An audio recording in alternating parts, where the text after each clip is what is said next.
तर असं असतं गावाकडचं सकाळी सकाळी छान असं वातावरण. सगळ्यांना शुभ सकाळ. श्री स्वामी समर्थ. स्वागत आहे तुमचं म्हणजे एका नवीन छान व्हिडिओमध्ये. तर काय झालं होतं, ह्या कुरडया ना आईच्या आत्याच्या सुनेने दिल्या होत्या आईला आणि मला थोड्या. पण काय झालं, प्रवासामध्ये आई म्हणजे चुरा होतील म्हणून आई इथेच ठेवून गेली आणि मला जाताना काय झालं, वेळच मिळाला नाही खोक्यातून डब्यात ठेवायला. त्याच्यामुळे त्या काय झालं, पावसामुळे अशा नरम पडल्या होत्या. म्हणलं चला आज ऊन आहे, घालूया उन्हामध्ये कुरडया. गणेश गेलाय तिकडे बाहेर खेळतोय आणि आमच्या सोनाबाई बघा कशा बसल्या तिकडे. तर इकडे छान अशी शेंगदाणे भाजून घेतले. सकाळी चालू आहे स्वयंपाक. स्वयंपाकामध्ये आज ना छान अशी आत्याने टाकली गवारीची भाजी. माझी चालू आहे दुसरी कामं. गवारीची भाजी टाकून गणेशला ते तिकडे खरं आंघोळ घालतात. आज गणेशला आहे ना बाहेर अशी मस्त दगडावर बसून आंघोळ करायची होती. मग आजीबाई गेल्यात आंघोळ घालायला. मग आत्याने आज केलेली आहे मस्त अशी हिरवी मिरचीची गवारीची भाजी आणि आरावरती हे केलेली आहे, शिजत घातलेली आहे. आणि यानंतर आत्या आल्या गणेशला छान अशी आंघोळ घालून इकडे भाकरी बनवायला. कसं असतं, आत्या स्वयंपाक करूसपर्यंत माझी दुसरी कामं असतात सकाळची. शेळ्यांना खुराक, कपडे धुवायची, देवपूजा, बरीचशीच वरची कामं असतात. मग आत्या काय करतात, निवांत बसून स्वयंपाक बनवतात. कधी मला वेळ असेल तर मी पण बनवते, असं काही नाही. पण आम्ही दोघी काय करतो, ॲडजस्टनुसार कामं करतो. तर आम्हाला आज तोडायची आहे थोडीशी गवार. तर मग दुपारी काय केलं, आधी शेळ्यांना गेलो वैरणाला. तर गवार बघा जेव्हा उन्हाळ्यात तोडली तेव्हा मी इकडे आले होते.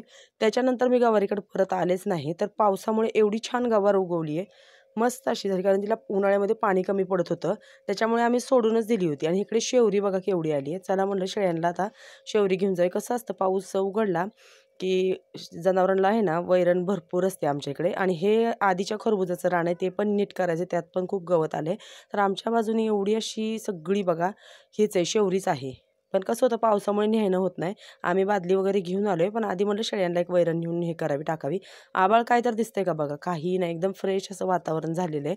आणि म्हणलं आधी शेळ्यांना नेऊन वैरण टाकावी आणि मग गवार तोडावी. काय केलं, आधी दोघींनी मिळून सगळी शेवरी हे केली. हे बघा जमा केली. आत्याने थोडी काढली, मी थोडी काढली आणि घेऊन गेलो घरी शेवरी.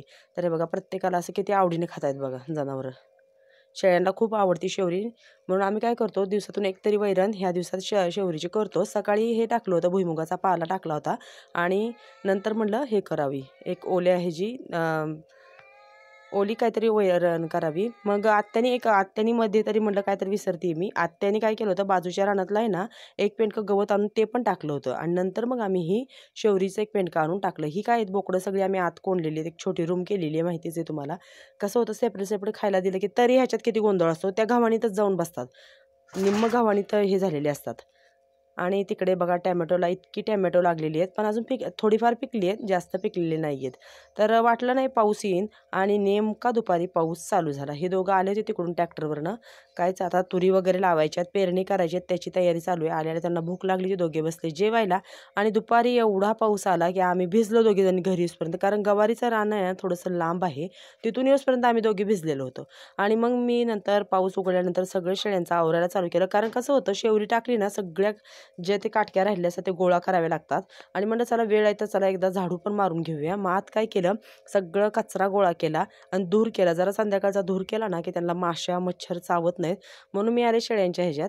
आणि नंतर काय केलं, झाडू मारला, सगळा जो कचरा होता तो बाहेर काढला. ओलं झालेलं होतं जरा पावसामुळे. आणि काय करतात हे करतात, घाण वगैरे करतात, त्याच्यामुळे ओलं होतंच. आता काय करायचं आहे मला ना, ह्याच्यामध्ये लवकरच कोबा करून घ्यावा लागणार आहे. कारण झाडाला पण त्रास होतो आणि शेळ्यांना बसायला पण जागा राहत नाही ओलं झाल्यामुळं. कोबा कसा होईल, जर केलं तर ओला झाला तरी तो हे होतो, म्हणजे लगेच सुकून जातो. आणि असा मी बाहेर केलेला होता धूर, सगळा कचरा बाहेर पेटवला, म्हणजे छान त्यांना माशा वगैरे चावत नाहीत. आणि इकडे बघा काय, इकडे ना छप्परवरती होती खारुताई, ती आमच्या गणेशला दिसली ना. आमचा गणेश सोडतोय हो व्हिडिओ काढायचा, जवळ जाऊन तिची व्हिडिओ घेत होता. कशी बसली बघा तिथे जाऊन, अशी ही छान खारुताई. हे बघा अशा उड्या मारणं चालू आहे तिचं. छप्परवर आतून काय केलेलं आहे आम्ही, गवत हे केलेलं आहे. तिथं काय करतात, पक्षी पण अशी त्यांची घरटी बनवून ठेवलेली आहेत. सगळं झाडू मारल्यानंतर धार काढून घेतली शेळ्यांची चहासाठी. थोडं दूध घेतो आम्ही काढून, आता शेळ्या पण दूध कमीच द्यायला लागल्यात. आणि मग ही पिल्लं बाहेर काढायची. दरवाजा काय झालाय, ओलीमुळे ते खालून फुगले, त्यामुळे दरवाजा लवकर उघडत. ह्यांची घाई किती असते बघा बाहेर येण्याची. जसं एखादी शाळेतली मुलं कशी शाळा सुटल्यावर पळायचं काम करतात, तशा आमच्या ह्या शेळ्या. जनावरांचे ना पावसाळ्याच्या दिवसात खूप हाल होतात. 8 महिने काय वाटत नाही, पण 4 महिने जनावरांचे एवढे हाल होतात की विचारायची सोय नाही. आणि मग आमच्या गणेशला खरं आत कशासाठी यायचं असं माहिती आहे का, ही कोंबडीची पिल्लं बघायला. ही मोठी कोंबडीची पिल्लं झालीत बघा. मागे जी छोटी छोटी पिल्लं होती ती कशी बसलीत बघा वरती, आणि ह्या खुडूक कोंबड्या हिथून जागाच सोडत नाहीत. गायी पण पावसामुळे मामांनी काय केल्या होत्या, आत आणून बांधलेल्या होत्या. तर असं छान नंतर वातावरण बघा कसं झालं होतं, एकदम सगळं अचानक पाऊस आला, वाटलं पण नाही पाऊस येईल म्हणून, आणि आम्ही घरी येईपर्यंत भिजलेलो होतो. पावसाचा गोंधळच कळत नाही कधी येईल काय सांगतात. 2 दिवस छान असा वापसा झालेला होता म्हणजे पावसामुळे रानं नीट करता येत होती आम्हाला. म्हणजे सगळ्यांनाच घाई आहे आता, पेरणी करायची, तुरी लावायची. टॅमॅटो पण काय झाले आता खूप सारे आलेले आहेत बघा, दिसत आहेत तिकडे. थोडंसं खराब पण व्हायला लागले टॅमॅटो वातावरणामुळे आणि पावसामुळे. आधीच्या पावसामुळे ना टॅमॅटो थोडेसे खराब झालेले आहेत. छान संध्याकाळचं गावाकडचं वातावरण बघा.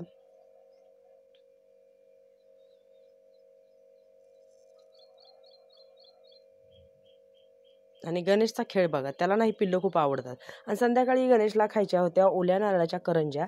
मग मी ते थोडंसं सारण करून घेतलं, नारळ फोडला, खिसून घेतला, त्याच्यात गूळ इलायची घालून थोडंसं परतून घेतलं आणि तेल ठेवलं गरम करायला. आणि गणेशसाठी छान बनवल्या ओल्या नारळाच्या करंज्या. मागे तन्वीनं बनवल्या होत्या, तन्वी होती तेव्हा. तन्वी रोज आमचा काय ना काय एक नवीन पदार्थ बनवायची. तन्वी असली की मदत पण होत होती मला. आता तन्वी गेली पुण्याला. आता लवकरच तिचा कॉलेजला म्हणजे हे केलेले फॉर्म भरून दिलेले आहेत. कुठे नंबर लागेल काय म्हणजे हे माहीत नाही आहे. लवकरच कॉलेज चालू होईल, मग तिचा अभ्यास. आणि छान मग मी अशा हे केलं होतं, गव्हाच्या पिठाच्या बनवलेत ह्या. पीठ मळून घेतलं, छान अशी पुरी करायची छोटी, त्यात ते सारण भरायचं आणि छान तळून घ्यायचे. अशा चालू होता माझं संध्याकाळी ओल्या नारळाच्या करंज्या करायचा बेत. तर कशा वाटल्या गावाकडच्या पद्धतीच्या ओल्या नारळाच्या करंज्या मला ते नक्की कमेंटमध्ये सांगा. आत्याने छान छोटे छोटे गोळे करून ठेवलेत, मी तोपर्यंत लाटत होते. आत्याने गोळे करून घेतले.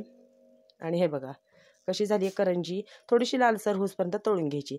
2-2 3-3 मी लाटून भरून तळत होते, पण आता तुम्हाला दाखवण्यासाठी मी एकच घातले. तर व्हिडिओ कसा वाटला नक्की कमेंटमध्ये सांगा. भेटूया पुढच्या व्हिडिओत.